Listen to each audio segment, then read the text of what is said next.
welcome to Alive on 1 or 2, as Bill has suggested. Starting off strong. Well, we're here tonight. So this is at least the first episode where we're talking about AOS, or Age of Sigmar, but it's in a series that, just in general, the podcast is going to be doing, where we explore kind of different games. And I don't want to promise any further content, but like it's not off the table. But I'm here tonight with Brian Watson. How's it going, Brian? Good. How's it going? Good. And Bill, I don't know your last name, so hey, Bill. Hello, it's Chang. Hello, Stephen. Thank you for having me on the podcast tonight. Oh, no problem. So Bill and I are more new to. Oh yeah, let me just talk about the episode context. So tonight we're going to be exploring kind of like just like some of the aspects of the lore. I mean, AOS is a little bit of a bigger game, so you may have heard of it, but we'll be exploring some aspects of the lore, some gameplay stuff, kind of talking about like actually getting started and concerns, and then just generally speaking, like an introduction to Age of Sigmar, which hasn't been around that long, despite it being kind of a very popular miniatures game. So, yeah, do you two want to do anything on the intro, or should we just get started? We can just get started. I'm ready to roll. All right. So I will say, for context, Bill has more games than me, but I have probably, I don't know, in and around 10, somewhere around there right now.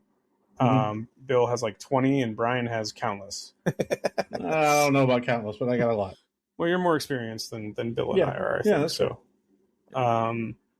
So I guess to start off too, like let's ask. I'll ask in general. I'll kind of act as like the host here too, because even though I play the game, I think you guys have more experience than I do. So at least it'll start with Brian. Like, why do you play this game? What makes it different, and like what attracts you to it?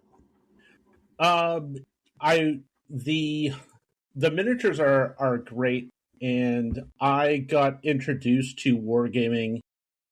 Not to date myself, but back around like the mid 90s with 40K and the original Warhammer Fantasy Battles.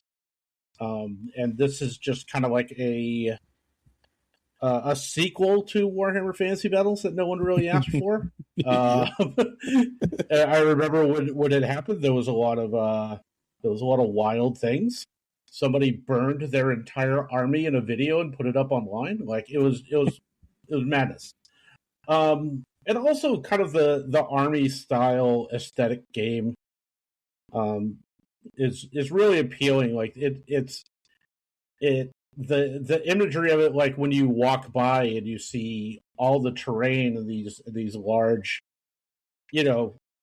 regiments and units fighting each other and these gigantic monsters and all this other stuff. There's not a lot of hobbies that can really replicate it. Yeah, and before I ask you, Bill, too, I will say on this note, Brian, I remember when I played 40K, like, a lot of tournaments would have AOS and 40K featured. Mm-hmm. And I would you'd go into the 40K room and it'd be like quiet and like kind of miserable. And then you walk down the stairs and it would be like people having fun drinking beers. And I remember thinking at the time, I wish I had switched earlier. Now looking back, but like I remember thinking at the time, why are they having so much fun? Yeah, there's a lot of people that will equate like Age of Sigmar and 40K. Kind of the difference is like 40K is the competitive game, and Age of Sigmar is the dad game. We're just like people don't take it as seriously. They're not as sweaty. Except for me. You're welcome. Well, hey, I'm getting you back for the birthdays. Boy, that lives in your head rent-free. Yeah, it does. It does. It's comfy. It's comfy in here. I'm thinking about subletting to somebody else. No, like there's regularly, if you're an adult alcohol enjoyer, there will regularly be just people trading beers with each other. At a recent team tournament that I went to, a player in round 2 that I played previously, like a year ago, before then, He was like, "Oh, hey, I still have some more of those beers that we shared over a year ago. Would you like another one?" And I was like, yeah, sure, that's fine." And I didn't think about it, and it wasn't until the next day after a game that I played, I walked back to my table, and there's just the beer just sitting there, like it just magically appeared. And I was like, "This is just great," like, and I went over and I thanked him and everything else. But it's just like, I don't know, it's just it's a much more kind of laid back, kind of a much more chill vibe, I guess you could say, as the kids do. Yeah. Yeah, Sorry. Yeah. Bill, what makes you play this game? Because you got into it, like me, relatively recently. So. yeah, I got into about I want to say about half a year ago. Um, I'm a been a long time war gamer. Started when I was a child with Warhammer 40K back in third edition. I am an orc player, and I'm primarily a painter. Even though am I do like gaming, and I won't say I'm bad at gaming either. I've won my fair share of tournaments. You're not bad at gaming. We played yesterday. You're very solid. So Thank you, Steve. yeah, don't you do yourself a disservice? I also won a local tournament in MCP, beat out some of top 100 ranked Longshank MCC AKA players, Jin. I'm just kidding. Jin and Andy. I'm not gonna. I should have named names. That's so Yeah. bad-headed of me. I'm sorry. Anyways, No worries. I wanted to get back into this whole, like Brian said, aesthetic of a large armies clashing against each other, because I've been not playing Warhammer 40K. Uh, Something about 40K right now just doesn't sit well with me, particularly how many models you need to field to run a whole army. Then I got into Marvel Crisis Protocol, Brian Watson, and I've been playing that for almost 2 years now. I've won myself a couple Best Painted trophies. I won this Live on One Best Painted award 2 years now. Not from First my own year hands. We don't get to was pick them. I'm sorry? I'm not the one who. Excuse me. I just went through puberty. I'm not the one who judges those. Oh no, I know. I Yeah. understand that you guys have a whole panel and such. So Wait, what? No. makes all We asked someone else to do it who's not involved. That's all. That's Well, the. I won with a Thanos, and then this year I won with a She-Hulk. Yeah. But I like painting and I like playing, and that's one of the beautiful things about the wargaming hobby, right? Is when you're not playing, you can still be engaged with the narrative, with the painting, the hobby side stuff, and then you can bring that to bear. It's the best of both worlds. And so I play this game. I play Age of Sigmar because of peer pressure. I saw Okay. everybody else playing and having so much fun, and I just went, "Why isn't 40K like this?"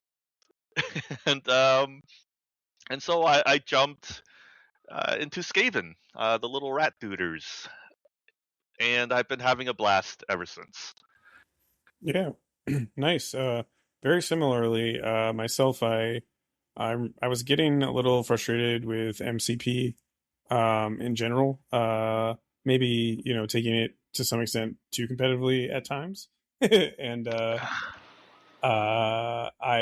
but also another thing was happening like about, I don't know, 4 or 5 months ago, where it's like I really do miss like not just putting down like an army, like the army style games, but also like painting an army is like an entirely different project, and you probably know this, Bill and Brian, than like painting like one miniature, Oh right? yeah. Oh, So absolutely. I miss that to some extent, because I used to have like these themes, and I'd be like, oh yeah, like for example, my Thousand Sons, I was like gonna learn how to airbrush, and I'd always try to like learn a new skill when doing a full army too, like try something new. And I remember with Thousand Sons, when I first initially was playing 40K, I was like, I'm gonna try like paintbrushing, but like using, I don't know, or airbrushing, but using the airbrush to like splatter paint, so I can get like these cool galaxy themes. Hmm.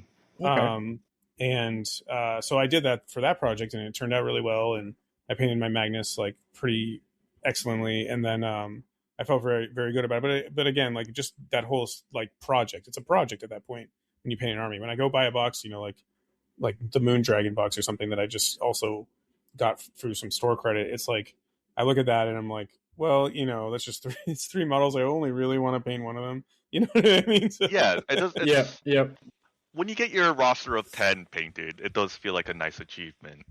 When yeah, you get your whole army painted and you're displaying it and such, it's feels like definitely a incredibly reward. fulfilling. Yeah. Yes. And so yeah, and also I want to kind of like point out too, having played 40K competitively, and then kind of shifting over to Age of Sigmar. And I know Brian, like I've talked to you about this like multiple times over the course of like us even playing those intro games. Like there'd just be these little things where I'd be like, oh, this is so much better.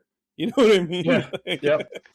And we'll kind of like talk about the double turn during the gameplay section of this, but because like we'll talk about it then, because I think we all are of the same mind about how people like use that as an excuse not to play, and then it's not that bad. But anyway, so that's very cool. So I don't know, Brian, if you want to answer this, but who would this game not be for?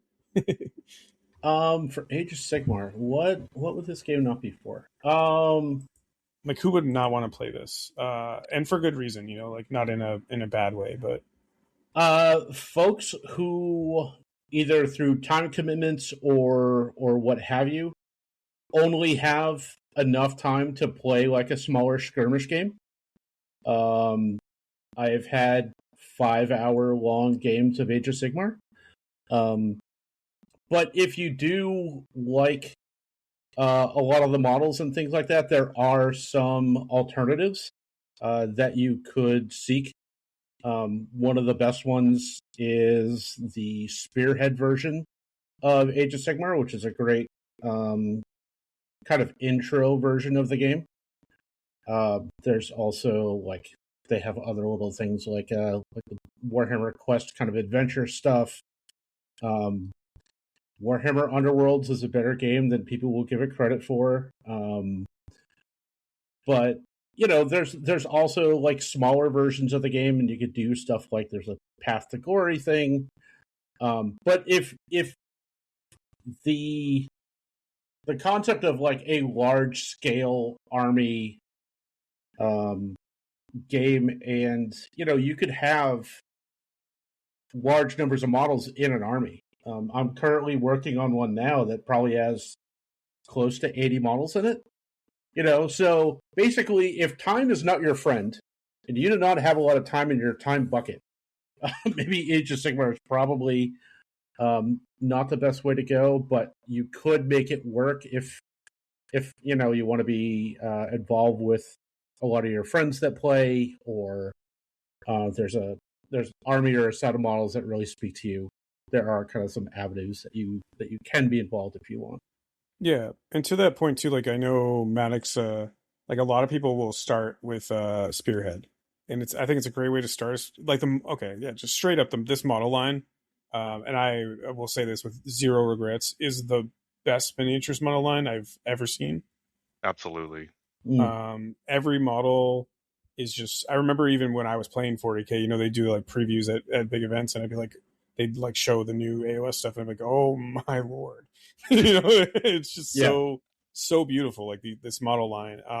Every faction's amazing. Oh, sorry. That was the meme, right? Where during these reveals, people would say, when is 40K going to get some of the sculptors from AOS? Yeah. Well, I think one of this past Adepticon, one of kind of the talks of the preview show afterwards was like 40K announced a brand new edition, and everyone was talking about the Cities of Sigmar Cog Fort. Like like a whole new edition and all these models and everything else, and it's a walking tower with guns, and everyone was like, "Oh my god, this is the greatest thing we've ever seen." From an artist standpoint, like my perspective is that 40K, now that it's broken into the mainstream, definitely has this sort of corporate tightness around it, right? Where it cannot stray too far from the IP. Everything is very carefully managed. Mm-hmm. Whereas Age of Sigmar is kind of like the little brother that the parents are like just kind of ignoring because you're too busy dealing with the big brother. And No, so Age of that's a Sigmar could just kind of do whatever they want. They can experiment with aesthetics. They can just take wild ideas and just put them in the game. And it just and that's why I think it's so well received, is because it lacks that sort of uh corporate sort of tightness to the aesthetics, you know? Yeah, you see that even in the rules writing. I know when I was playing 40K2, we would joke, like, oh, AOS is like where they test out good 40K rules, and that was such a like mm-hmm. biased perspective, because now after I've played AOS, I'm like, no, this is just a just a It's just better rule set. it just works. It just Yeah. works. Yep. It still has some problems, but in terms of like game design, but I mean, we'll also get there later. But yeah, the models though, like straight up are worth it alone. I think, like, I remember I saw the Badminton Shrine yesterday. Bill, you were there for the first time in person, and I was like, whoa, I've never seen that in person. That thing is amazing. It's a massive brick of plastic in the shape of a crescent moon, for those listening in.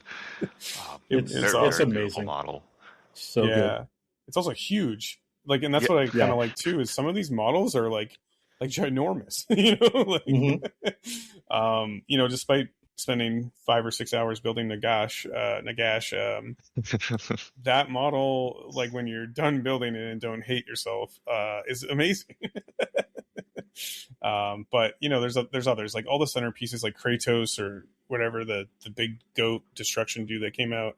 I was Kragnos. Kragnos, yeah. I was impressed by that when that launched too. So like, it's just the model line just like continually outdoes itself too, Yeah. But speaking of models, so I think we'll try to keep this brief, but like, I wanted to talk a little bit about like the lore or the setting, at least how it evolved, because like a lot of people play games for the narrative. And I guess before, Brian, I kind of like hand it over to you for this one, because I don't really know that much. There are a lot of books, not as many as 40K. I did try reading one. It didn't grab my attention as much as like some of the heresy novels, but I guess before that too. So yes, the end times happen. There's a lot of great video games actually based during that time. But so after that, what goes on?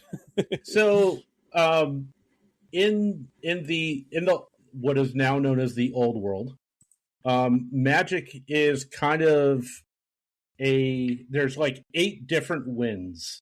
Kind of like if you think of like different elements. Each one kind of incorporates a different aspect of magic, and it utilizes its own specialist ways. And chaos and dark magic is when they all kind of combine and intermingle, and they're not kind of separate and more uniform.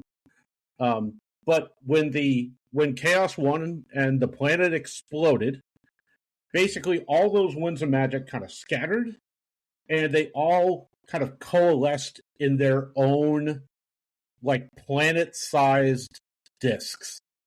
So you have these 8 different kind of planets, but not really. Call them realms. Yeah, they're just realms. But each one is themed around the old winds of magic from the Warhammer Fantasy Battle days. So you have a realm that's entirely based around metal. You have another one that's based around beasts, where even like the plants and the trees and the mountains are trying to eat each other and eat everything that they can. In the like realm of metal, the grass is just like thin, little blades of metal that will kill people if they don't travel them prepared to kind of handle it. There's a realm of fire where just everything's burning, and it just like it rains ash, like it doesn't rain water, like it just ash clouds will just drape over things, and it's really wild. One of the things that's also kind of interesting is that each of the realms, they have a little like if you remember the older movie Stargate, they'll have all these gates that will link the 2 realms together. And GW kind of smartly, because they've been practiced in world building and everything else. It's kind of part of one of the things that they do really well is they'll take these realm gates and they'll be major hubs of civilization, so that they can travel from each one and they can trade with each other. There's actually a city called Hammerhall that is split in two, where one is in the realm of fire and one half is in the realm of life, and they freely travel between both of them. So you can get these really wild, fantastical locations and everything else, which is it was such a breath of fresh air, because the creativity and even your own kind of imagination can just go wild. Where with Warhammer Fantasy Battles, it was like Middle Earth set on a map that looks a lot like our own, world in the real life. And, there were just things were just kind of like, it was Lord of the Rings Middle Earth with a, kind of a minor historical twist.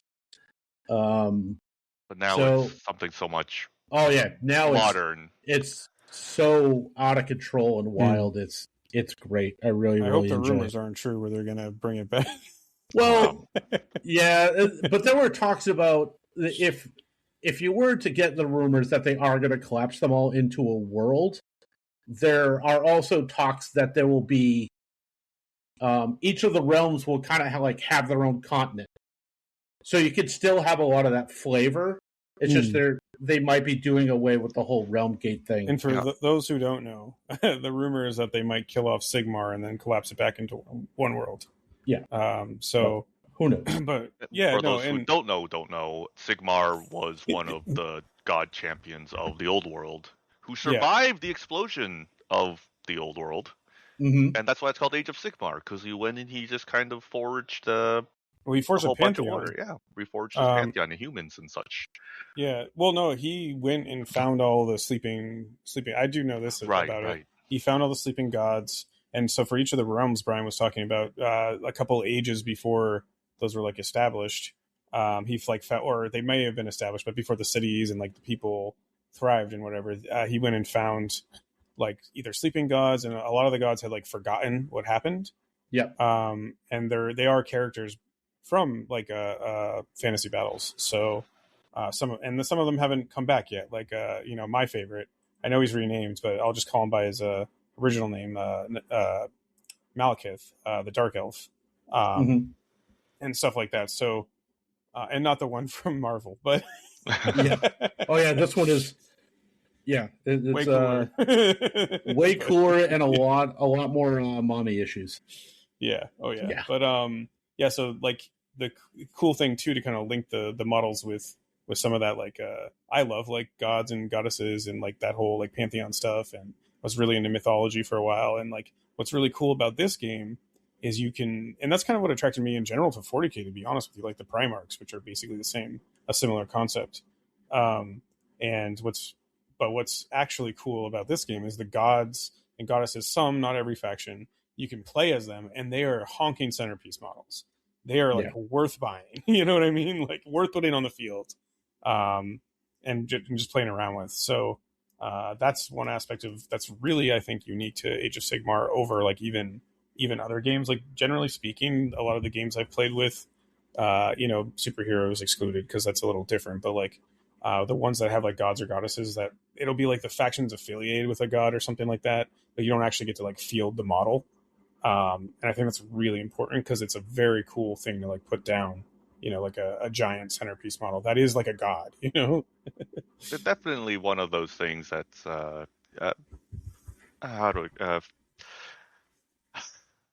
preference, right? Some people do like the fact that the gods just kind of stay in their realms and then you play as regular duders. Whoa. You're just supposed to agree with me. Just kidding. It's a matter of taste, Steve. Yeah. Some Well, people want the high octane, high stakes. The gods are coming down and doing stuff, and other people want some more of the slice of life, so to say, type battles. yeah, Not of every battle's course. gonna have, Gazgul, Thraka from 40k orcs, and it sometimes just doesn't make sense for them. Sometimes people want their own armies, right, and not this specific named dude's army. Yeah, no, for sure. And like the custom Space Marine chapter thing is, I think, like an interesting caveat in 40k for that. But we're talking about AOS, so I mean, like what Brian was saying actually too is like you could do like a cool, like a offshoot of like if a faction accidentally like was living in like the Death Realm, right, in the Gash's realm, you could do some cool like interesting stuff with some of the existing armies too, Yep. as an example. But okay, so I was gonna be like iconic characters, but like if you're familiar with fantasy battles at all, a lot of the old heroes, I've already mentioned Nagash, are pulled in and like either godified or whatever. Yeah, Archaon. You've got who's that elf with all the spells? Teclis. Yeah. Teclis. Oh Yep. boy, Teclis. Yes. And what's funny is on an ultimate kind of part of the scale where you got like this giant god model. Even for the elf faction, there was a very well known character named Eltharion the Grim, who was riding on this big griffin, and he fought goblins and all this other stuff. Eltharion is in Age of Sigmar. He is basically a spirit inside of an empty suit of armor. So, like, the model has all of this negative space where a physical body would be, and he's just a suit of armor now. And he's so good. He's so done. The Nihon models do that same thing where Yeah. it's clothing draped over nothing, and Mm-hmm. just beautiful stuff. Yeah. Yeah, the amount of So creativity is really nice to see. yeah, fun story before we go on to gameplay, or I guess not fun, or funny. I don't even know the adjective to describe it, but when during COVID, actually, I was in Bow, New Hampshire, which is close to Midgard, where Brian and Bill play out of, and well, I guess I do sometimes as well, still. But I bought a whole Nighthawk army and couldn't find anyone to play with me, so I ended up selling it very, very Oh shortly no. after. But I have been Age of Sigmar curious for quite some time, and I just finally, honestly, TTS really opened it up for me, Brian, because I was like, oh, I can like kind of learn here. Yep. And the mod, just speaking of that too, for those who are interested in online gaming, who can't make it to a game store, just like don't have enough time, the AOS TTS mod is actually very, very impressive, and very easy to use. So if like physical, getting to a store all the time is like a hindrance on you playing this game, the mod is great. So It is. I like playing in person in general, but like the mod definitely is worth it. Yeah, it's a great way to try before you buy. So Yeah, like try different units, and if you're not buying them, to paint them, and you're buying them for like rules, it's definitely a good way to like experiment with some of this stuff. Because some books are, like every army game, some books are really deep and have a ton of units, and maybe you don't want all of them, right? So yeah, cool. So that's kind of like the getting started, sort of the like lore or like why and whatever. And now we'll kind of move on a little bit to like the actual game mechanics. So I'll just do the intro. It's a GW game, so you kind of like have it to hit, to wound. Notably, there's no toughness value, so there's no charts. oh So thank goodness. yeah, I don't know if there is in 40k still, but there definitely isn't in AOS. So it is a D6 based system. So I know a lot of people that is like a make or break point. Some people like D12. Some people like D8. Other variances on dice, but it's D6 and has a lot of magic in it. Spellcasting is like pretty huge. It is a army based game. I don't even know why I put this in there, but this question I have in there. But it is an army based game. But there are skirmish forms of it, as Brian mentioned. So, how big is the mat? It is 44 by 60. by 60 inches. 44 by 60. Okay. Separated And into a 4x4 quadrant I can't even call them Okay. quadrants. Like, what are they, 16ths? Yeah, there's 8 of them, I think. There's They like when Heck. they have the maps to kind of help with scenarios and terrain and such. They kind of make it into a 4x2 grid or 4 by it's something four by like that. four. It's 4x4. Four times 4 is 16. Yeah, no, that makes sense. Hey That guys, does don't it. bring math in this. I know. Our weakness. Yeah, I But was helping you with that yesterday, Steve.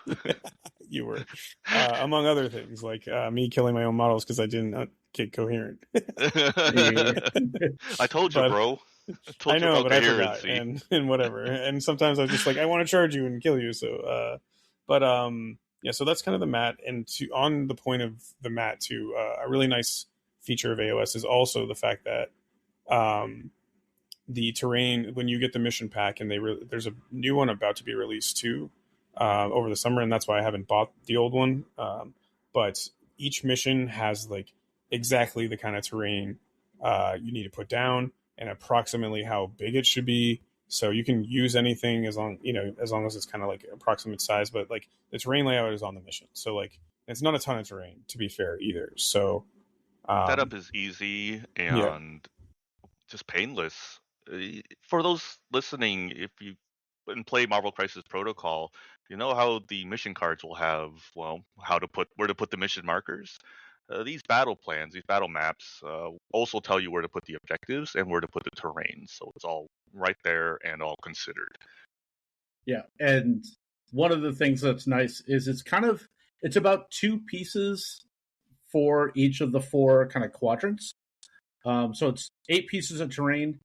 And if you are a type that likes to go to conventions or even larger events, all the terrain is symmetrical. So it shouldn't matter greatly what side of the table that you show up on. They should be fairly balanced against each other, which is a yeah. nice bonus. And that's a big part too of them in the mission pack actually like presetting the terrain, which is really cool. I really enjoy that aspect because I actually don't. I think this may be one of the first games where you actually like terrains preset with the missions that I've played. So, Yep.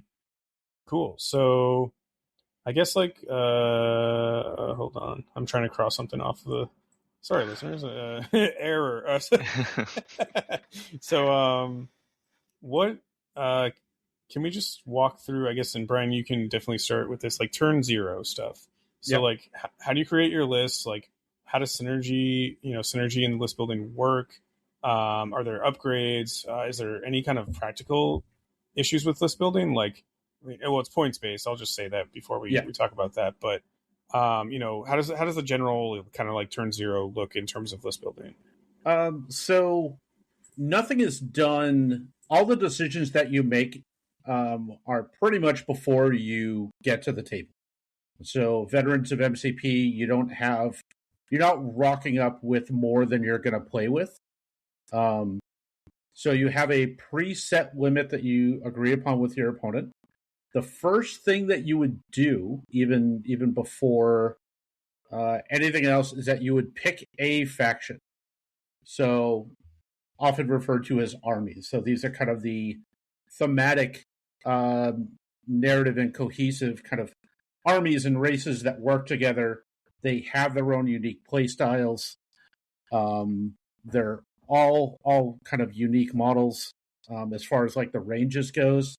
There's no major crossover between the armies. There are some, but nothing incredibly major. And once you do that, you pick the characters and generals that are going to lead your army. And each character, like each hero that you have, is leading a regiment of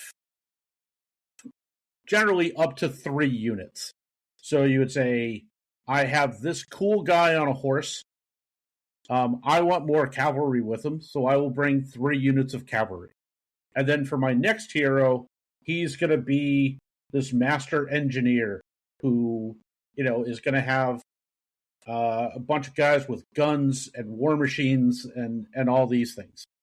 And you can keep building your regiments as long as you get up to the agreed upon points value. for Age of Sigmar, it's typically 2,000 points. And you would keep building these regiments until you get that set points value. Yeah. And on that note too, so regiments like are structured like you grab a hero and the hero has access to like X amount of units and you kind of build from there too. So there are some list building restrictions. And based on what character you kind of pick first to be like quote unquote the leader of your regiment to some extent. Yeah, they do try to theme them around what hero you are taking. Yeah, and for example, like a lot of the Chaos factions will have like two sub factions within their armies. So you'll have like the demons, and then you'll have like the men who devote themselves to the god. And so there's a lot of like mixing and matching. You kind of and every faction has like stuff sort of like that. So there's like some mixing and matching you have to do. So if you like choose X hero, like you will have access to like a set of units. So For a Games Workshop games such as 40K in Age of Sigmar, when you invest in an army, you have a lot of different ways of playing that same army. Mm-hmm. Whereas, say, an MCP, when you pick your leader, you're kind of stuck with that leadership, and it's an incredibly impactful decision. But there's only so much you can do in an affiliation, right? You're geared towards a certain play style. But in Age of Sigmar, well, like we were just discussing, tons of different ways to play them. But there's a very large investment in the game too. So it's not just buying your 10 models for your roster. You're buying like 100 if you're playing a horde army.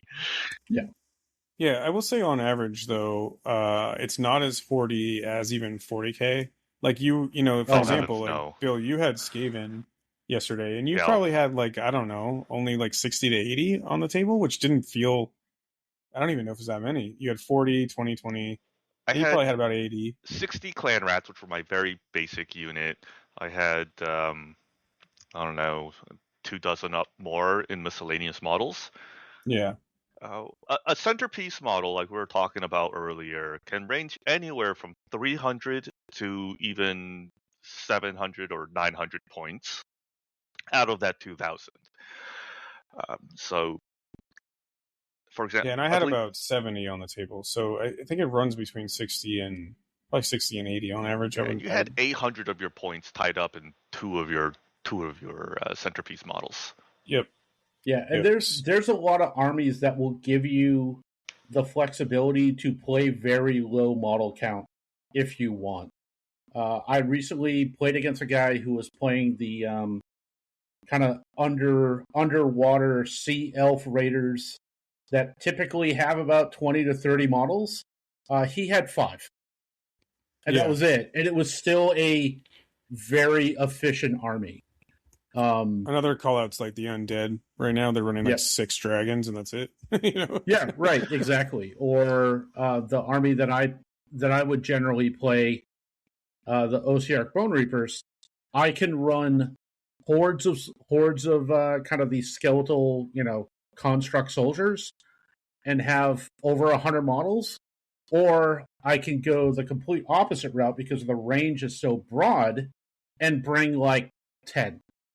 And that's it. So that could be really, really nice if you're kind of. However, I should caveat here too because that does not actually help you sometimes with the price of these things. Right? No, that's fair. I mean this is a sizable investment. Mm-hmm. It is a GW game, right? It is a luxury hobby.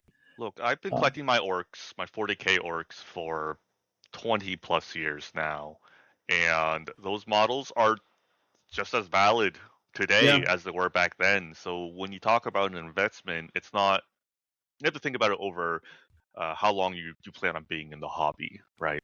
Yeah, with like breaks too, right? Like if I took a year from playing AOS for whatever reason, I could come back and still use the models that I was using before, Yeah. So yeah. Anything else in terms of like kind of list building? Again, this is another plug for TTS. If you're kind of new to the game, no, but seriously, it's because it's such an investment. I think with this particular game system, it may be even more important to maybe try something out on TTS before you buy. Or like it's useful. Maybe not important, but it's definitely, I know for me, like, well, no, I just bought this stuff, so I'm not really a good example. But Not the best Well, example. yeah, If you're Do what listening he to this says, not as he podcast, you does. probably like miniature gaming. You Yes. understand what the what you're Yeah, getting into here. Yeah. Yeah. Yeah, fair enough. And everyone's heard of GW, I'm sure. So Games Workshop. So you know that their models tend to run a little bit pricier, and they're only going up. So, But they really are some of the best on the market. AOS, yes, in particular, like some of the 40K stuff that comes out, I'm like, why? But AOS, I've never felt that way about a model. So. Yeah. Go ahead, Brian. Sorry. One of the things with Age of Sigmar, like when you're asking about other sort of like list considerations, there are some choices that you can make that will give you minor decision points. Like you could have what's called a battle formation, where your army entirely gets a specific bonus that might sway you towards a particular strategy. And you can also there's things like artifacts of power. You can give your heroes, you can give one of them kind of a heroic trait where, you know, they kind of have a different aspect to them than just a normal run of the mill kind of Joe Hero X. Like this one could be a little bit different. It gives you a little bit of flavor, and some of them can be quite powerful. And it can be, you could design an entire list and strategy around a particular like heroic trait and artifact of power kind of combo. But there's not, while they do have that, there's not an incredible amount of choice. And the other thing too is the units kind of just come how they are. If folks are familiar with 40K, it's not like, okay, I have a unit of 5 guys with heavy weapons. I need to figure out which 5 heavy weapons I need. At Age of Sigmar, it's all kind of stock standard. What you get is what you get. There's very little, Not very granular. Those like micro choices that you need to make. The points cost of the units are they just come in as a giant brick. There's not a lot of granularity. You just have a unit of generally like 10 or 20, and then like Brian said, you have some choice, but not an overwhelming amount. But that's one of the charms of Age of Sigmar that I found to be, well, like I said, like a charm, right? It's that you kind of understand what you're getting into, and it doesn't hit you in the face with all this information that just front loads, and overwhelms your brain. Yeah, I think that's a really good point, Bill, because like, especially if you've played like an army game before, like, Brian, kind of like from my first game, I kind of understood what was going on. You know what I mean? And I will say, yeah, the list building is like you pick like 2 relics, and then you pick maybe your like summoning, because you can summon. They have like these spell categories you can summon in. You pick that, and then beyond that, like the only other list building choice is like fitting in, or 2 list building choices like fitting into 2K points, and whether or not you like reinforce your units, which is just all that means is like you take double the amount. Yeah, just double them in size. Yep. Yeah, that's it. So yeah, so it was really actually pretty uncomplicated. I think actually the only complication that I had when I was like first making lists is like that hero that you pick and who they gain access to in their regiment can actually like be a little wonky with some units. So. It's definitely a puzzle to be solved. That was something I was struggling with in the beginning, but it's turn hard, 0. Yeah. You sit in bed and you browse through your phone and you just kind of look at the stuff.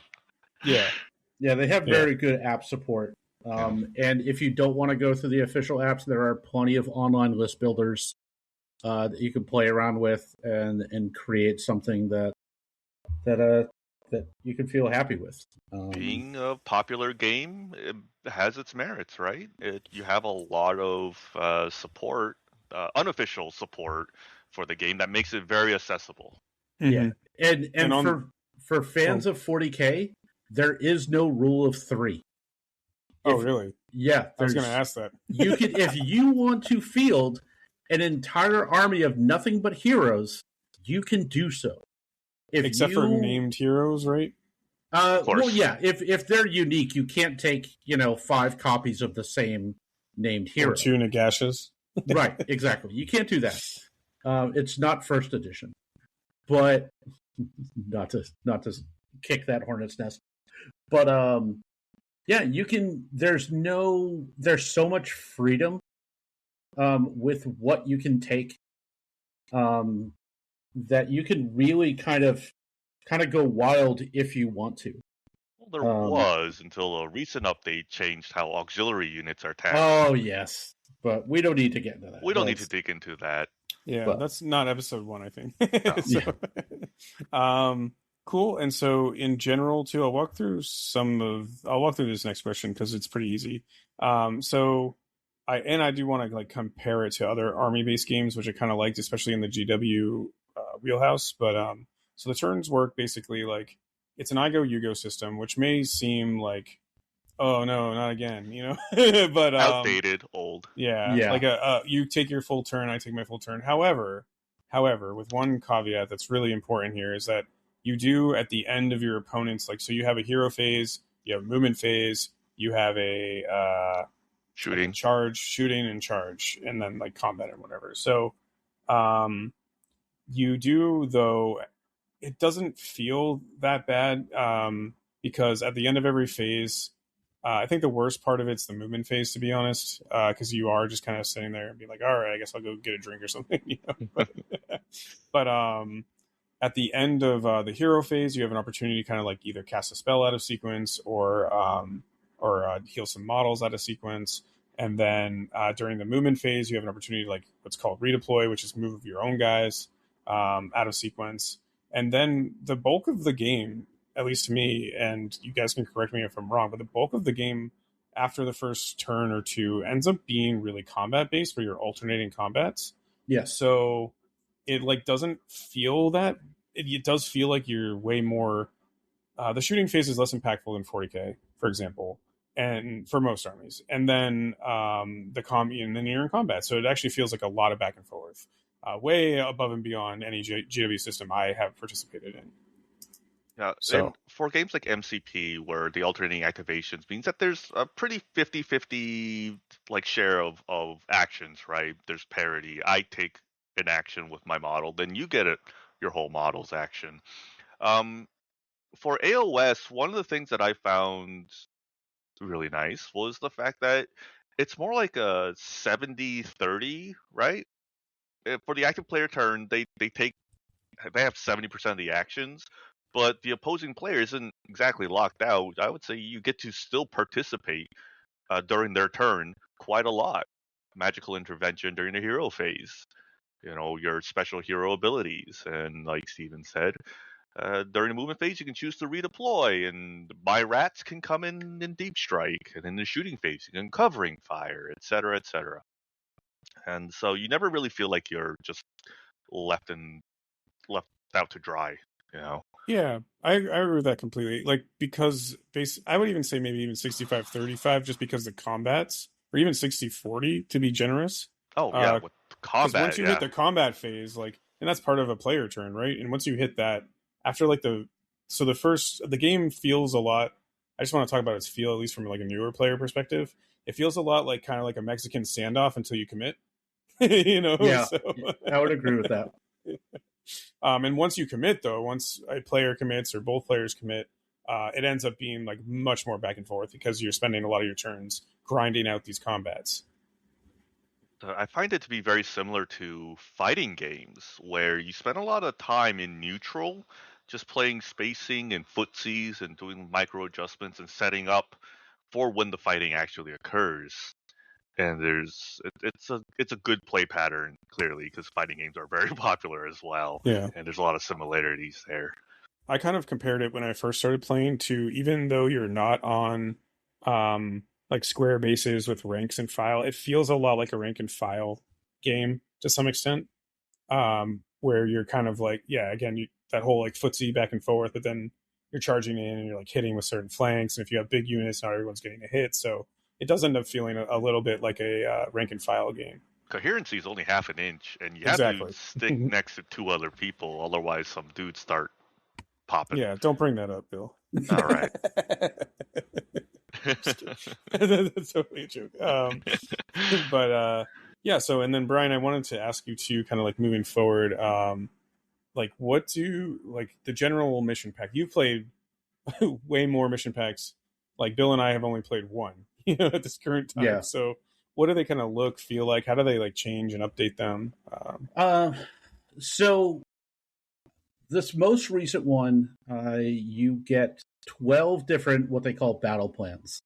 It will lay out the terrain, where the objectives are. They're like a 40 millimeter kind of objective, and the area of control that you're fighting over.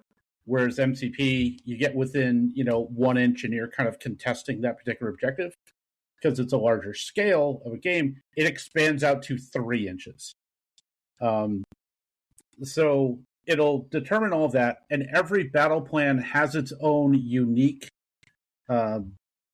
ways of scoring, and also unique rules, like special rules that will apply to it. And typically, for MCP folk, will kind of feel this a bit.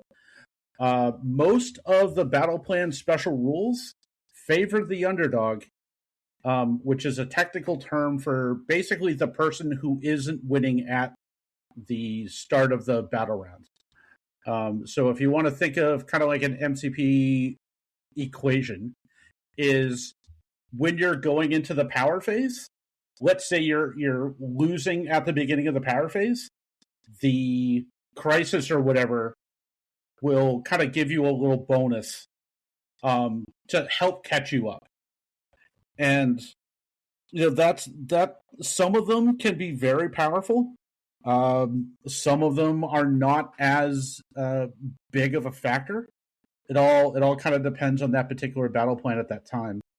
And each one of them are very, very wild as far as like the differences between each other. It's not just kind of like you line up on your half, I line up on my half in our little respective deployments, and we have like a couple things, that we're fighting over.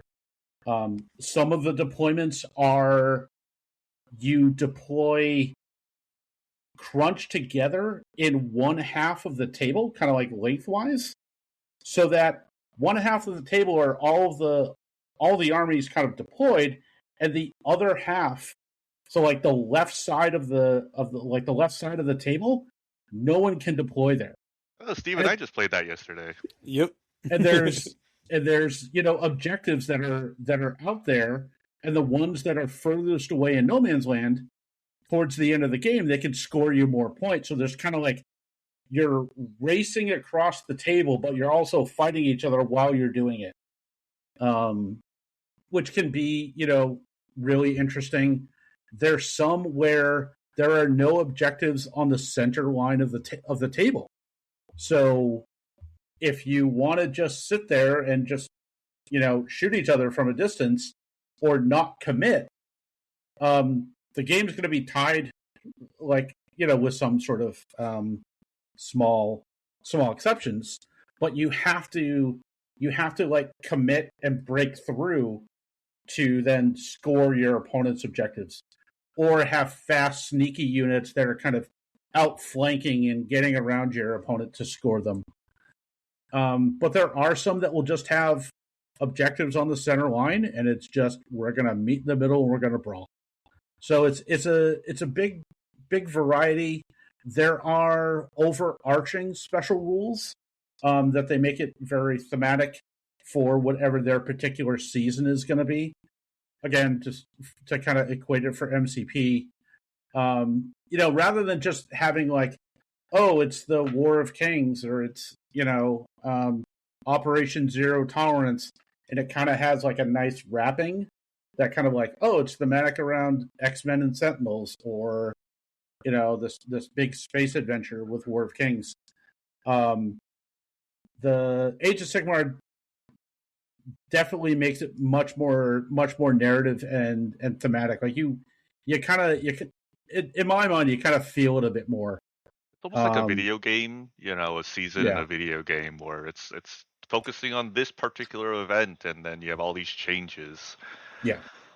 So, but I mean, wouldn't you say that with all these battle plans, it's kind of moot if both players just intentionally draw?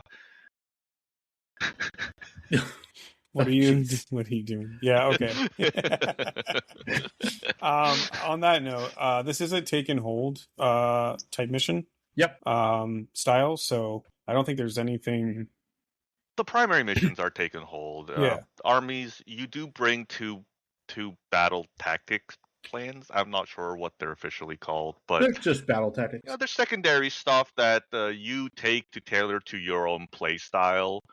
Yeah. Some of them are to, just take objectives from your opponents. Others are to get across the line. Yeah.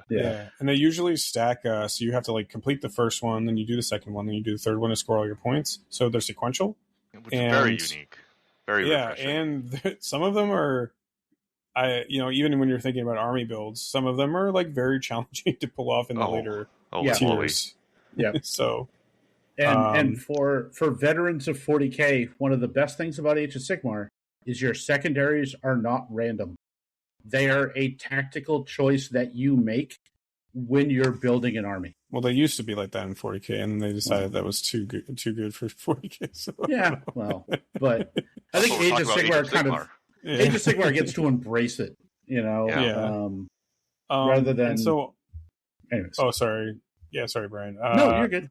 Because you brought up something I think we should talk about now, and I know this can be an episode onto itself, so let's keep this brief. But we have to talk about the double turn. The most terrible thing of the entire game. I love it. You were talking about the underdog mechanic, so we can sort of start to allude to the reason why this isn't necessarily that big of a deal. Yeah. So if you hear the concept of a double turn, so for folks of MCP veteran status, I guess you could say, imagine, if you will, that every power phase you roll for priority. So there is a possibility that someone could finish the activation phase with one of their models and then get to pick another one again at the beginning of the power phase, which would be incredibly powerful in a game like MCP. MCP, it would make me quit, I think. Yeah, right. Exactly. Is there a card called All According to Plan that does exactly that? Yeah, but it's one card and there's a cost to it. You know what I mean? Yes, of course. A significant one. Yeah. So if people hear the phrase double turn and they go, "Oh my God, this is insane." But if we remember, a few minutes ago, Bill and Steve were talking about how the game doesn't feel like a completely you go, I go, that it's kind of like a 65-35, depending on whose turn it is.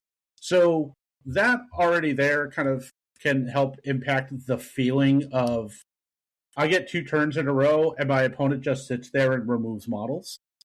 Also, it is the most telegraphed thing in the entire game. As soon as you establish who's going first and who's going second, you know that a double turn can happen and whether you want to prepare for it or not.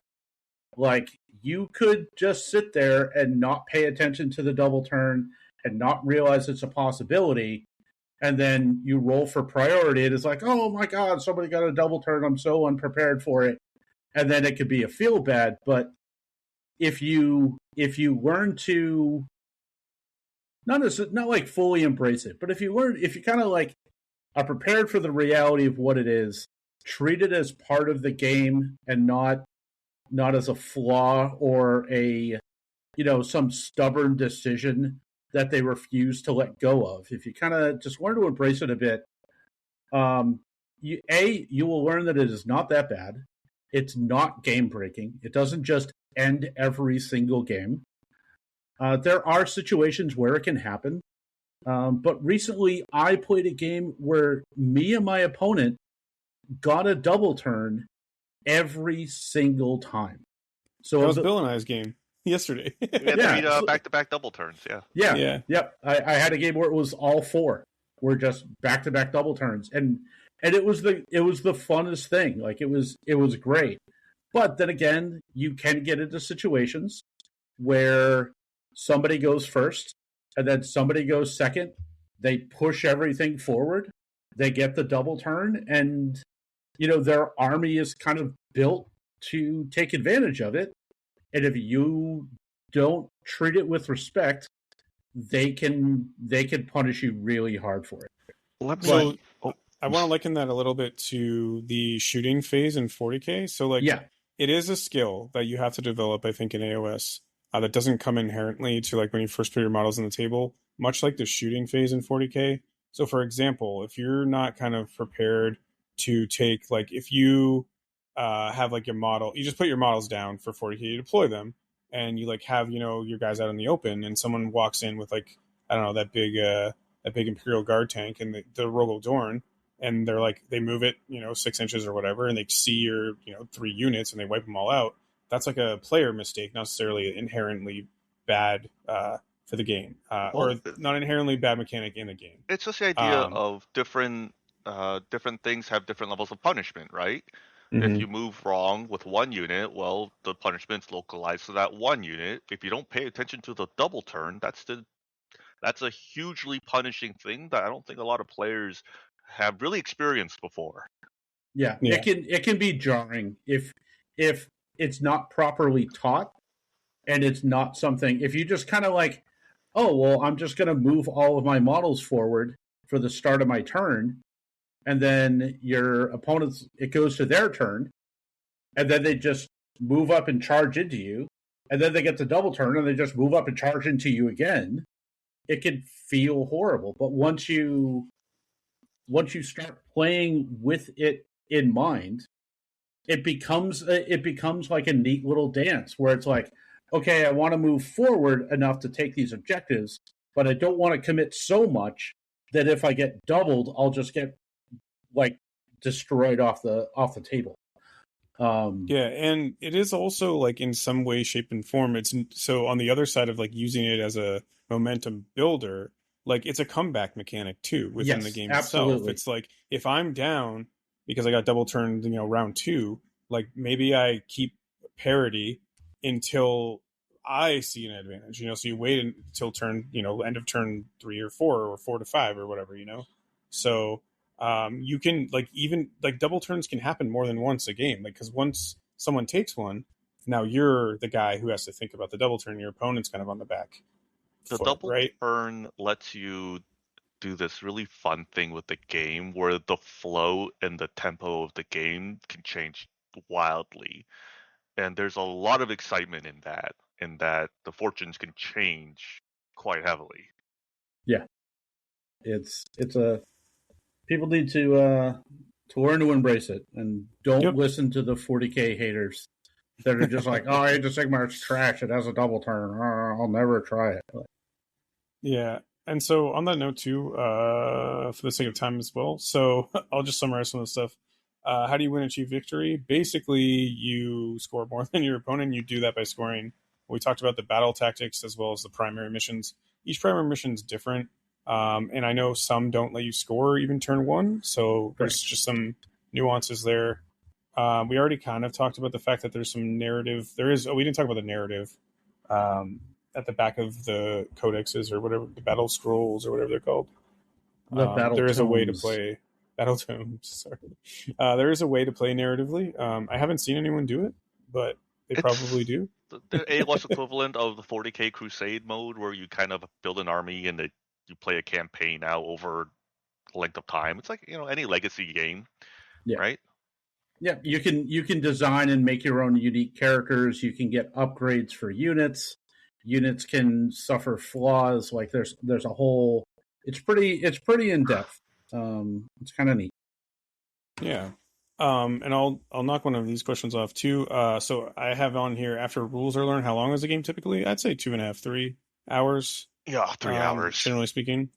And then on that note, because that's a quick question, I just we would. So the intention of this episode too for our listeners is to like cover everything we could about starting a new game in case you're interested. And one thing I do want to ask Brian are, and this is kind of an important question. What are some like common mistakes new players make early tactic wise? You think? Pretend the double turn doesn't exist. That's number one. One of the other things can just be the fact that how much reaction your opponent can have in your turn can be huge, because one of the most impactful and potentially game changing reactions that you could have is your opponent could charge you in your turn. So there is a resource that they need to manage to be able to do that. But you could walk forward and just think everything's fine, and I'm not going to worry about charging. Like, I'm on this objective, everything's great. I have this bonus secondary that I'm going to get because I'm not in combat and all this other stuff, and everything seems wonderful until your opponent countercharges you, and then it charges. They charge into you, and now your secondaries are ruined, and the objective that you thought you had because you put 2 models on there is now covered with 10 of your opponents, and like the whole thing can just flip. So As a new player, one of the first things Brian taught me too, one of the big mistakes that I made was underestimating melee combat and the engagement range.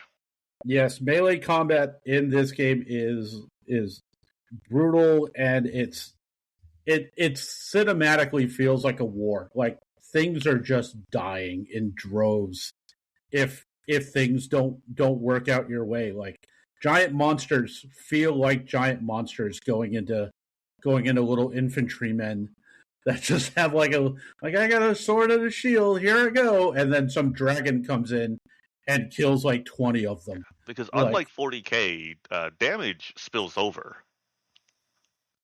So when you have something dealing 5 damage and you have 1 wound duders, 5 of your duders are dying. Unlike in 40k where someone can take a las gun, a las cannon to the face and just him. Yeah. So there's a lot of there's this nice system, as we discussed earlier. There's no toughness, there's no charge really. So you have this weapon profile that you know exactly what you need to do.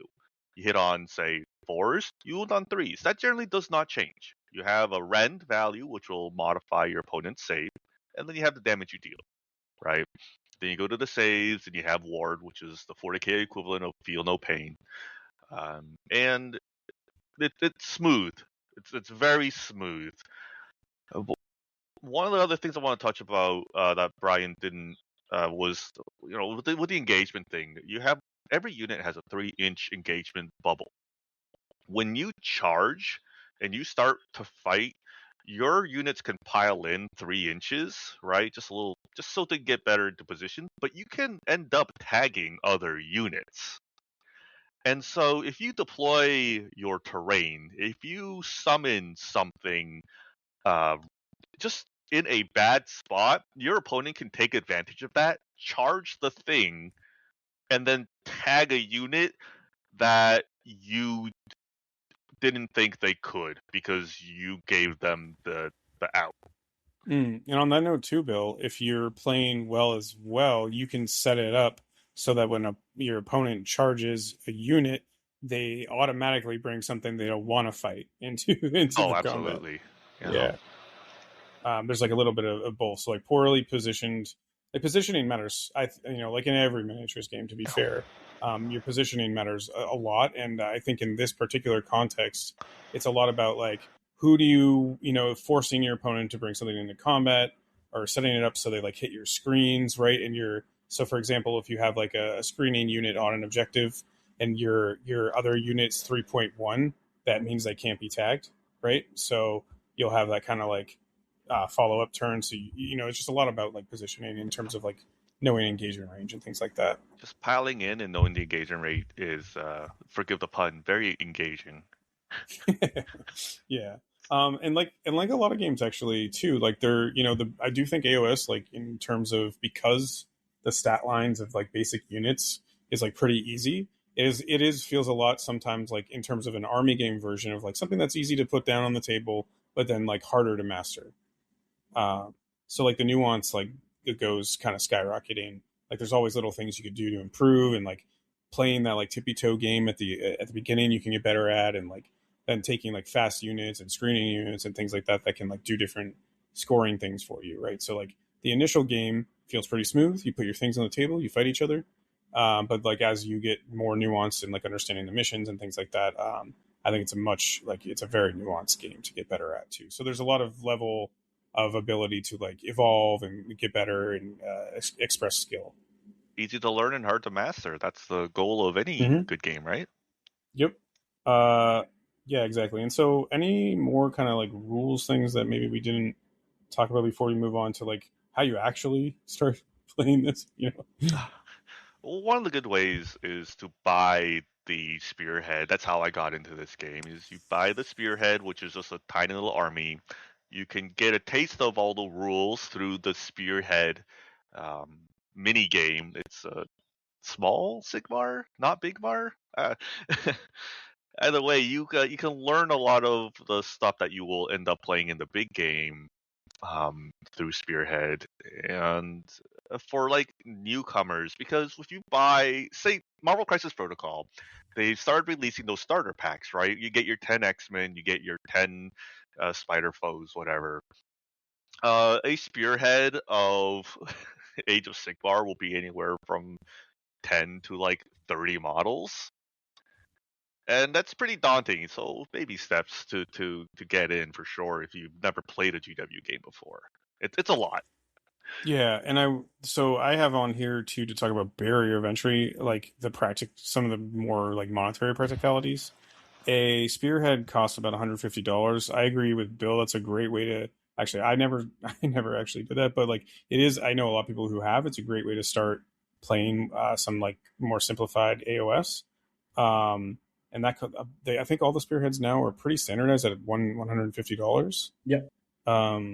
So that's a little bit more, and like but they don't come with the rules either, but I think the rules are all available online. Yep. For Correct. Spearhead. For So Spearhead, yep, all free online. yeah, so you can kind of like get started there.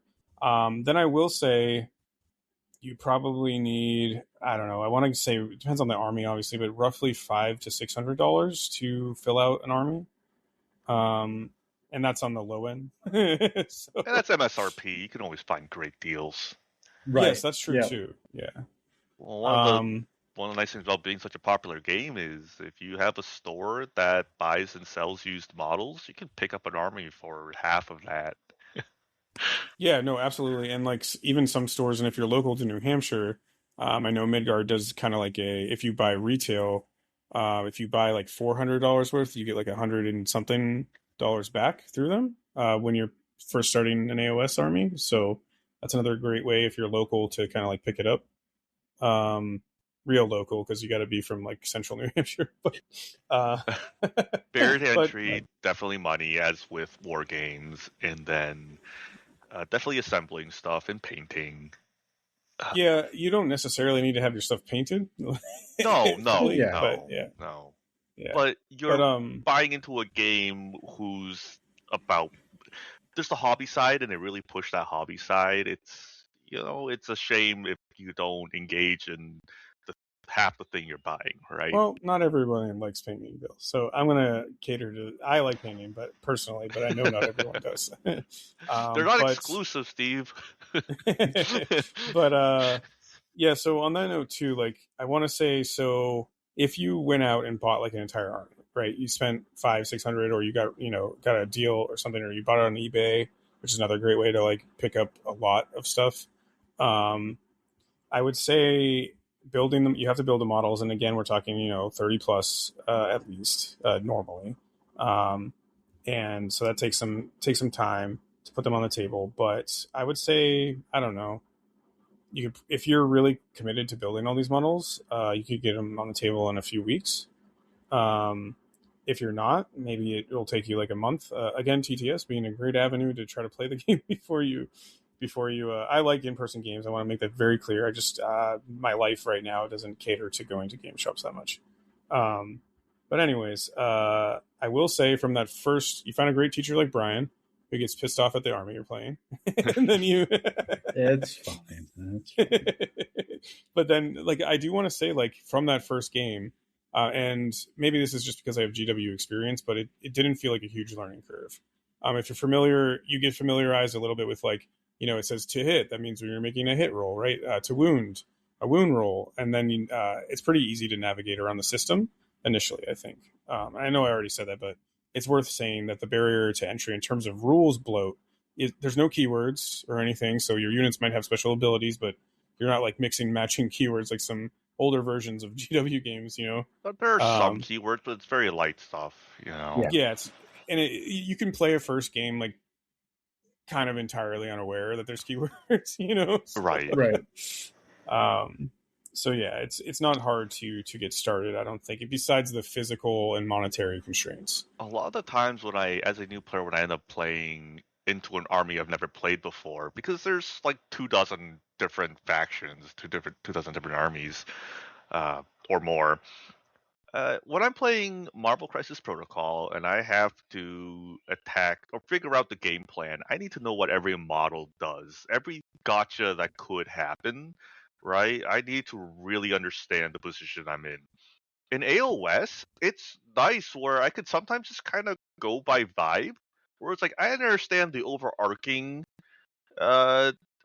enemy plan or what they're capable of, and I can just go off that alone. I don't need to know all the nitty-gritties to execute a good plan. There's something very freeing about. I mean, obviously it that's helps. a great point, As a though. new player, there's not a lot of front load, right? The information. Yeah, What exactly. you're saying a lot of the is cavalry great. act like cavalry, and Yeah, they're kind of standardized to some extent, and I think also just playing a miniatures game, you can kind of just ask general questions like, how far is your average range on your guns? You know what I mean? Do you have guns, right? How many spellcasters do you have? A lot of units do not have guns. A lot of armies don't have guns, So like you can kind of like, and you may not know that your first game, right? But like by your second, third, you can kind of figure out general questions to ask, like, and sort of see the way the army is designed to play. And you can kind of see it in the models, right? Like if you walk up to the dwarves and they like show up, or your rats, Bill, and they have like rattling guns, you're like, well, there's some shooting here, clearly. They're holding a gun. Guess what they're gonna do, man? Yeah, exactly. And because all the models or units are standardized, it's like those guns are all going to be the same too. So it's not like, well, this guy has a chainfish / stormbolter. This other guy's got a plasma pistol. It's not like that. Holy moly! The fact that you could just batch roll basically every unit in your army makes it, even though the game still goes on sometimes a lot longer than I'd like it to. The gameplay does go smoothly. Yeah, and like some of that is just learning curve too, right? Like Bill and I, for example, a great example, because him and I are newer. Our game took about 4 hours yesterday, which is a little longer than I wanted it to go, personally. But we joked around a lot. It wasn't just joked around, and like I don't know how to do half this stuff, and you're explaining it. So. not representative of a usual game. Yeah. Cool. And so the next question I have here too is where do you get your rules? So there is a rule book. I have not bought it, so I guess that is kind of a good thing for the game. But on the app, it has all the core rules free. So you can download that and have access to them kind of immediately. It is still Games Workshop, so to some extent, unfortunately, you do have to buy the like your battle tome. So like if you're playing Nurgle, for example, that's what I started with. You would buy the Nurgle hard copy battle tome, and then you can upload the code, and then you have it on your phone. They don't have a subscription service, which is like, it's a great game, but like it is GW, and that is an unfortunate constraint they put on their games for whatever reason. So you have to buy it physically, and then you upload the code. And then you have access to it though, and the list building app is actually like really amazing. So so you can subscribe to that, so you can like make unlimited lists. Otherwise, you get one list, and as Brian mentioned, there's alternatives online. So someone is poking around the document. But yeah, so physically, you grab your models, download the app, and then you can kind of go from there, I think. Yeah, and Yeah. also I know we mentioned it a couple times. One of the nice things about Spearhead, if you're looking to kind of get in little bits at a time, Spearhead is its own self-contained force. You you don't have to worry about making an army. You don't have to worry about what units are going to be in there. It's all self-contained in that one box, which is great. And also, there is a dedicated TTS mod specifically built around Spearhead and all of the little subtleties that it's different from Age of Sigmar. So if you wanted to just say, hey, I know nothing about Age of Sigmar, but the models are neat and I really like it, but before I commit to anything, I don't have a ton of time to learn the full game, you can play a a Spearhead game, probably less than 2 hours on TTS, and you can kind of get an idea of whether this is something you would want to invest your time and money into for free, which is great if that's something that you can't do at your local store with some friends or community members that you know. Yeah, absolutely. And these next questions I have written Oh, down will Steve, I'm going to be. stop you. I'm Oh, sorry to interrupt. oh no, A thing just popped you in don't my be head. sorry.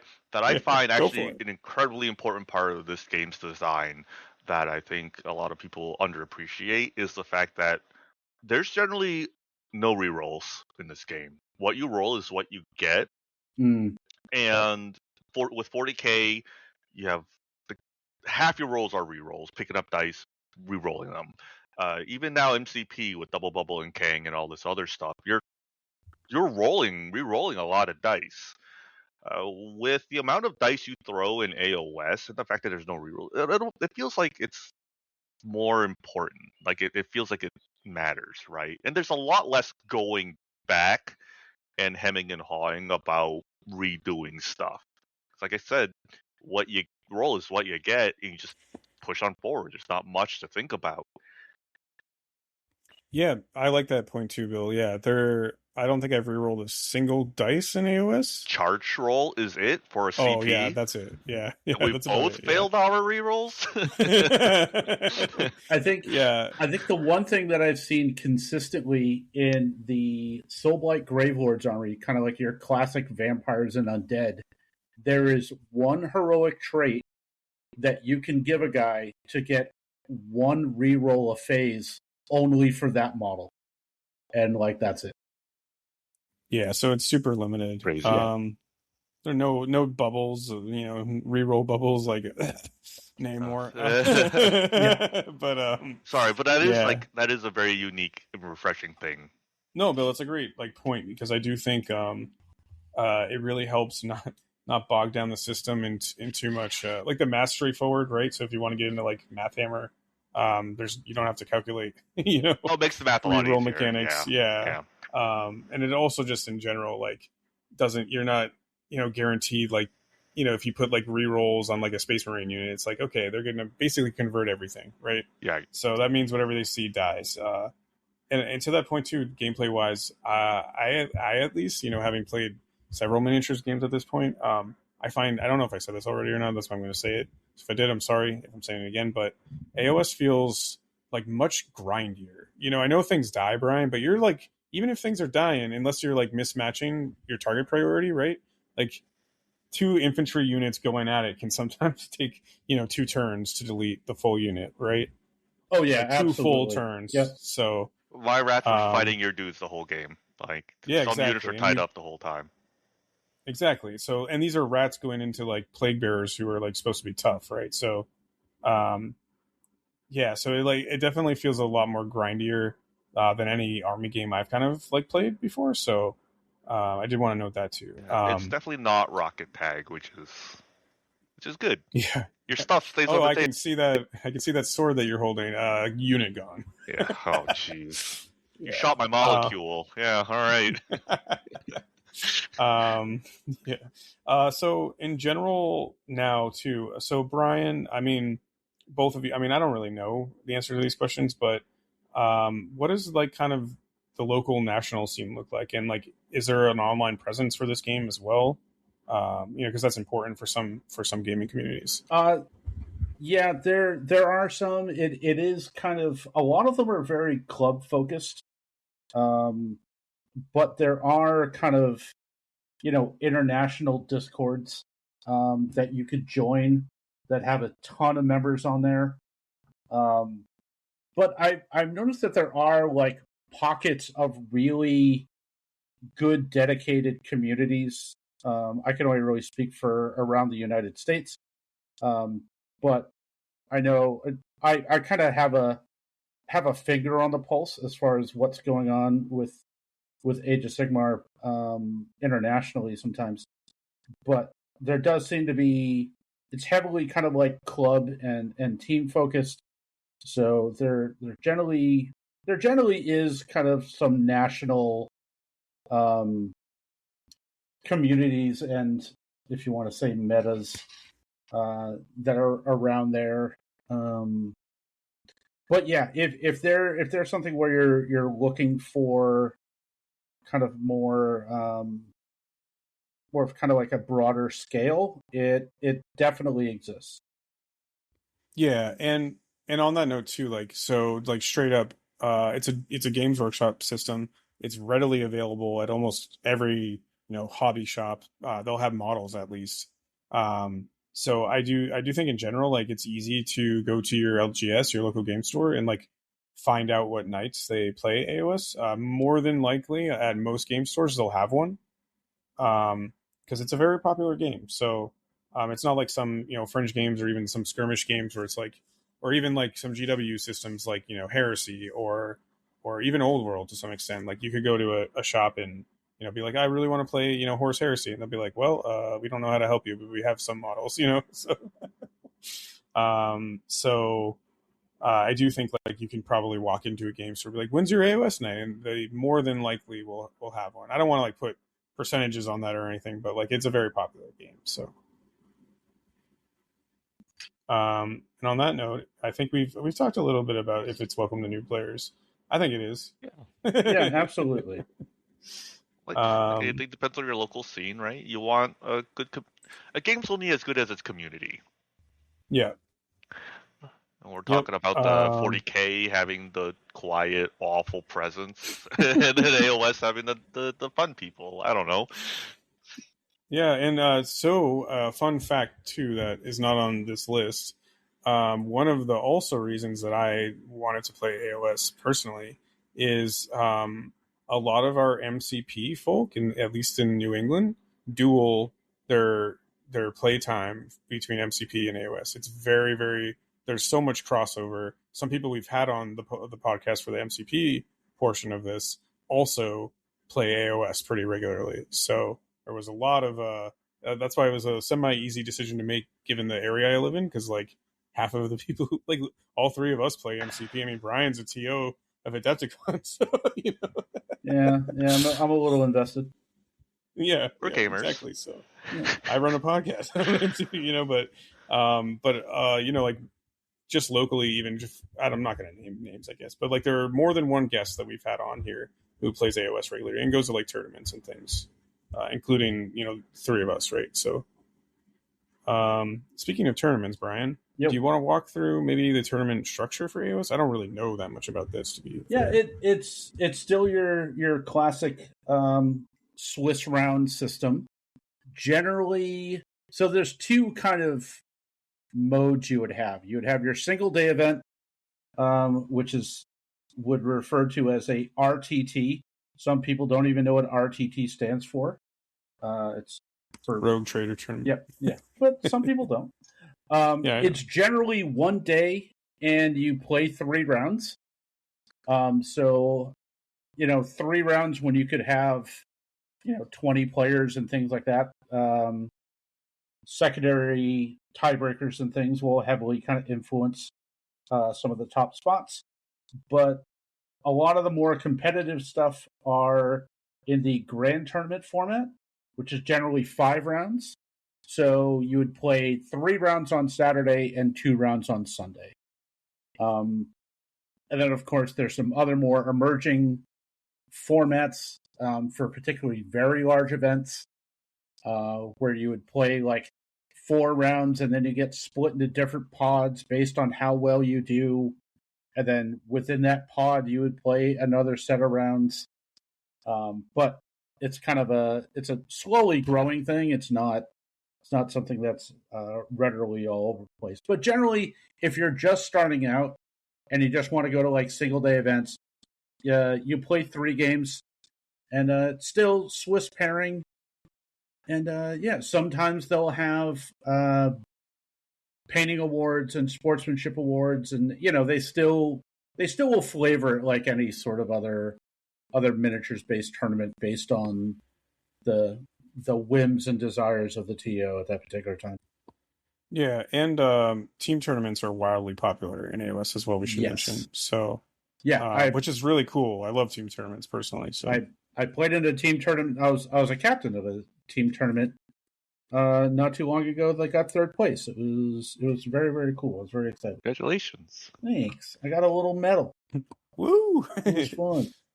Yeah, I think I meant to apologize to you because I think my response was like, "Why didn't you invite me?" instead of "Congrats, Brian." Oh yeah. Your first reaction was, "Why wasn't I on the team?" No, I think I also said congrats. To be fair, but I don't know. What order? Yeah, I'm gonna go back and I'm gonna screenshot that. All right. Okay, all right, fair enough. But no, it was all said. It was good. I got edit the congrats in front of the. Yeah, I know. Look, I did it. So I guess like one note I had on here for hobby too is and Bill, maybe you can answer this because you paint a lot. So how beginner or advanced do you think the model building and painting is? And I don't know this actually off the top of my head. Like I know Warhammer 40K had a 10-point thing where you have to paint everything to battle ready. Does AOS have that? AOS at a tournament does not have the battle ready 10-point advantage baked in. Okay. In fact, I'm not aware of it. I mean, outside the general, just have a battle, like just have your army painted, but even that's not strictly enforced, right? It just depends on your local scene, how tough are the TOs, whether or not you're eligible for prizes at a tournament. It's a hobby that you're gonna spend a long time engaged with. I don't think you have to exactly sprint to the finish line. People are very forgiving and understanding that, hey, things take time, especially for army games, right? Like I said, I've been collecting orcs for a very long time, and things get painted slowly when we have time. It's a hobby, not a job. Yep. With the trend GW's going with their models, with new technology and sculpting techniques and such, a lot of the new stuff can be very detailed and tedious to paint. Especially, I'm looking at you, new Chaos Demon Prince. Chaos stuff sucks. Chaos is known for all the trim work you got to do, but there's a million, the tons of tutorials and like help stuff out there, tons of resources for the beginner hobbyist, and it's like I liken painting miniatures to like a 3D paint by number kind of situation. So even if you're not good at drawing or rendering or painting, like, here's the armor plate, you can paint that, and there is something nice to have a guided experience. But no, you don't need to have everything painted, but it is cool to have it painted. That's why we're primarily in this hobby too, because we see these giant armies clashing, and it'd be nice if they weren't all gray, right? Yeah, it's beautiful. I mean, that is beautiful. And I guess like kind of on our final question, I'll ask both of you this individually, so whoever wants to go first can go first. But to kind of like start to wrap this up and give people thought, if someone is on the fence about playing AOS, what do you think would push them to try this, and like what should give them pause? But ultimately, too, like what would be kind of your selling line for this game? I for me, if somebody was like, if they've listened to this episode and they're like, oh, I don't know, like I don't know if this is something that I would want to do. I would Google or go through YouTube or things like that, and look up all of the different armies and just see the model ranges that they have. Because I mean, one of the first things that we were talking about was how great of a model line Age of Sigmar is, especially once you start getting towards some of the bigger monsters and things like that. While some of the stuff is pretty wild, they also have some very kind of classic archetypes, which is good. So it's kind of easier to get into, but it can kind of get a little wild. But I would definitely have a take a look at a lot of the minis and see what will grab you. I mean, there's like 25 different armies, so there's sure to be something. But yeah, I would definitely the miniature line. I think is a really big selling point. Yeah, I think a lot of us can definitely say that we saw an army that we just kind of fell in love with aesthetically, and then just entered the game that way. Yeah, absolutely. I mean, that applies to me too, even though it turned out my army was really good. Yeah, that's fine. It's GW. Things change, right? Yeah. Yeah. Oh yeah. They come, the tides rise and they fall for armies. So one of the advice of starting an army is like play what you think is cool. I think that accounts for about 75% of like that rule, right? Get by what you like aesthetically, what you think is cool, but then the army also has to play to your liking, and that's where the TTS stuff comes in. Try before you buy. You can't go wrong though if you like orcs. Well, they're orcs; they'll smash stuff. Like you can't go wrong with that. Yeah. Yeah, absolutely.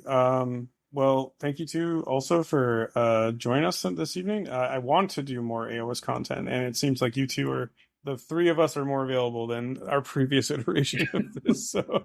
So like definitely doing some in the future things like that. And I guess without further ado, you can join our Discord below. The links below. Our email. Sorry, I'm getting really tired all of a sudden. Our email is aliveon1@gmail.com. And we have RSMP, which Jin does below. If this is nothing to do with AOS, so maybe I should have deleted that. We have an affiliate though. Huge Miniatures is an affiliate. You can follow the link below for paint, spacing, flocking, stuff like that. They're a hobby shop or hobby like they do paints and stuff. Again, thank you both, and as always, thank you, Nagash.